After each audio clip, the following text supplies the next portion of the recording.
Hello বন্ধুরা, math টিউটোরিয়ালে তোমাদেরকে স্বাগত জানাই। আজকে আমি এই ভিডিওতে তোমাদের অষ্টম শ্রেণীর মডেল অ্যাক্টিভিটি টাস্ক ইংলিশের পার্ট 4 নিয়ে আলোচনা করব। এর আগে তোমাদের পার্ট 1, পার্ট 2, পার্ট 3 কমপ্লিট করে দিয়েছি। যারা দেখোনি তারা অবশ্যই দেখে নিও। প্রত্যেকটা ভিডিওর লিঙ্ক আমি ডেসক্রিপশনে দিয়ে দেবো, ঠিক আছে? আর তোমরা যদি কেউ পিডিএফ নিতে চাও তাহলে তোমাদের 30 টাকা পে করতে হবে। এই 30 টাকার বিনিময়ে তোমরা তোমাদের প্রত্যেকটা সাবজেক্টের পার্ট 4-এর কিন্তু পিডিএফ একসাথে পেয়ে যাবে।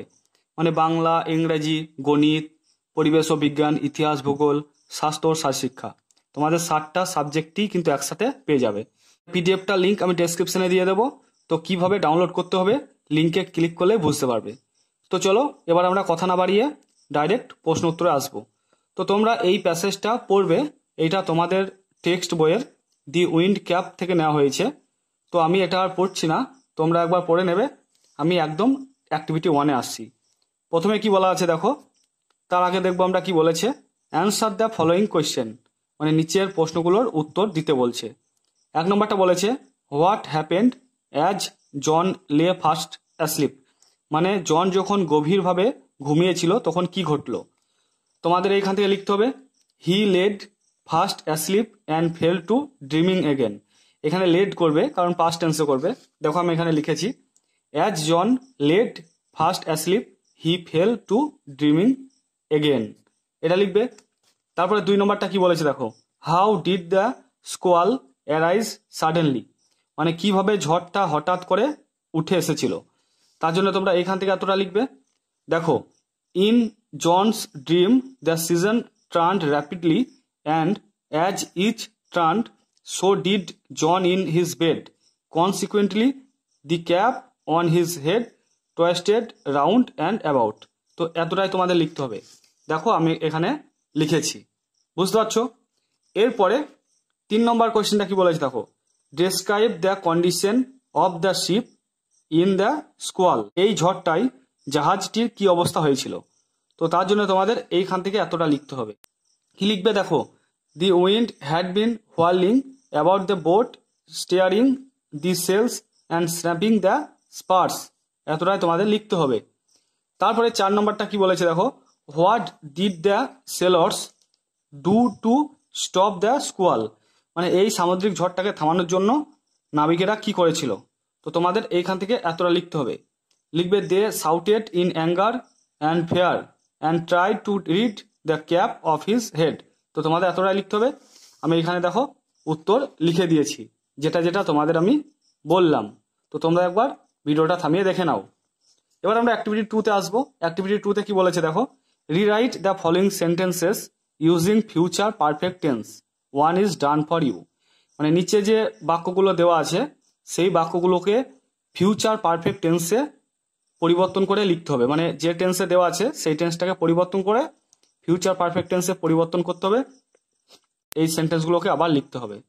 One is done for you মানে একটা করে দেওয়া আছে। দেখো you will be enjoying the tour, এটা আছে ফিউচার কন্টিনিউয়াস টেন্সে, আমাদের ফিউচার পারফেক্ট টেন্সে নিয়ে যেতে হবে। ফিউচার পারফেক্ট টেন্সের নিয়ম কি, প্রথমে সাবজেক্ট, তারপরে উইল হ্যাভ বা শ্যাল হ্যাভ, তারপর ভার্বের থার্ড ফর্ম প্লাস অবজেক্ট। তো আমরা ইউ যেমন আছে লিখলাম উইল বি এনজয়িং, এটাকে আমরা করব উইল হ্যাভ এনজয়েড, ইডি যোগ করব দি ট্যুর। এবার 1 নম্বরটা দেখো কি বলেছে, by this time next year Diya will be attending her university. তো এইখানে উইল বি অ্যাটেন্ডিং এর জায়গায় আমরা লিখব উইল হ্যাভ অ্যাটেন্ডেড, ইডি যোগ করব, বাকি যা আছে তাই লিখব। দেখো এখানে আমি লিখে দিয়েছি by this time next year Diya will have attended her university classes. তারপরে দেখো 2 নম্বরটা কি বলেছে, I shall be finishing my lesson by then. তো শ্যাল বি ফিনিশিং এর জায়গায় আমরা লিখব শ্যাল হ্যাভ ফিনিশড, ঠিক আছে? দেখো এখানে লিখেছি I shall have finished my lesson by then. তারপরে দেখো 3 নম্বরটা কি বলেছে, he will be leaving for walk before the family wakes up, will have left for walk before the family wakes up. দেখো আমি এখানে লিখেছি he will have left for walk before the family wakes up, ঠিক আছে? তারপরে দেখো 4 নম্বরটা কি বলেছে, my friends will be coming to our house next month. তো উইল বি কামিংটাকে আমরা চেঞ্জ করব, কি লিখবো? Will have come. দেখো এখানে লিখেছি my friends will have come to our house next month. Okay, তো আশা করছি তোমরা বুঝতে পেরেছো। এরপরে অ্যাক্টিভিটি 3-তে কি বলেছে দেখো। অ্যাক্টিভিটি 3-তে বলেছে যে সাপোজ মানে ধরো on a hot summer afternoon, মানে এক তপ্ত গরমের মানে গ্রীষ্মের বিকালবেলায়, while you are playing with your friends, মানে তুমি তোমার বন্ধুদের সাথে খেলা করছো। দি ওয়েদার চেঞ্জ সাডেনলি, মানে আবহাওয়া হঠাৎ পরিবর্তন হলো। And the rains came down and so you were completely drench, এবং বৃষ্টি এলো এবং তুমি পুরোপুরিভাবে ভিজে গেলে। রাইট এ লেটার, মানে একটা চিঠি লেখো, টু ইউর ফ্রেন্ডস, মানে তোমার বন্ধুকে, ইন অ্যাবাউট 80 ওয়ার্ডস, মানে 80টা শব্দে। কি সম্পর্কে? দেখো, describing your feeling of being drench, মানে তুমি যে বৃষ্টিতে ভিজে গেছো সেটার কিরকম অনুভব হয়েছিল সেটা সম্পর্কে তোমার বন্ধুকে একটা চিঠি লিখতে হবে। তো আমি এখানে দেখো লিখে দিয়েছি, তোমরা চাইলে এটা লিখতে পারো বা অন্য কিছু লিখতে পারো। দেখো মাই ডিয়ার রাহুল, তো মাই ডিয়ার তোমাদের বন্ধুর নাম এখানে তুমি দেবে, আর এইখানে তোমার ঠিকানা দেবে, আর একদম শেষে বাম দিকে যাকে তুমি পাঠাবে তার ঠিকানাটা দেবে। এবার প্রথমে একটু ইন্ট্রোডাকশন দিচ্ছি। দেখো, I have not got any letter from you for a long time. ঠিক আছে, I hope you are all hale and hearty. I am now writing this letter to share my experience that I have experience few days ago. লিখলে এইটুকু। এবার আমরা মূল স্ট্রাকচারটা দেখব। দেখো, last Friday I came across one of the unforgettable moments of my life. It was a hot summer afternoon. I was playing football with my friends. The playground is a little away from my house. Soon it started raining heavily. We were completely drenched. Still we carried on our play.